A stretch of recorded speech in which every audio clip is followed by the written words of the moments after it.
యాదాద్రి భువనగిరి జిల్లా బూదన్ పోచంపల్లి మండలం అంతమ్మగూడెం గ్రామంలో హెచ్ఎండిఏ నిధుల ద్వారా మంజూరైన 25 లక్షల రూపాయలతో పలు అభివృద్ధి పనులకు శంకుస్థాపన చేశారు భువనగిరి ఎమ్మెల్యే కుంభం అనిల్ కుమార్ రెడ్డి.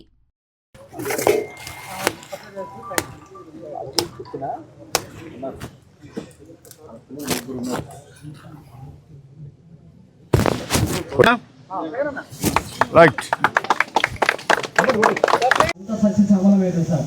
మీరు ధర్మారెడ్డిపల్లి కాలకు కిలాపల్లి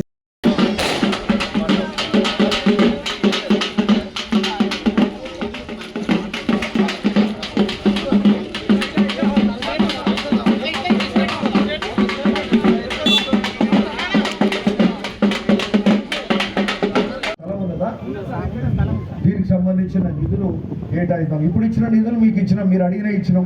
మీరేం చేశారు? ఆ నిధులను మీరు దానికి పెట్టుకుంటే మేము కాదనకపోతాం కదా. మీరు రోడ్డు పెట్టుకుంటారు, డ్రైనేజ్ పెట్టుకుంటారు. సో దానికి నెక్స్ట్ స్టేజ్లో నేను పెట్టే కార్యక్రమం చేస్తాను. ఓకేనా? నెక్స్ట్ స్టేజ్లో మీకు తప్పకుండా కుటుంబ సంఘానికి ఏర్పాటు చేద్దాం అంతమ్మ కూడా అని సందర్భంగా చెప్తూ సరే.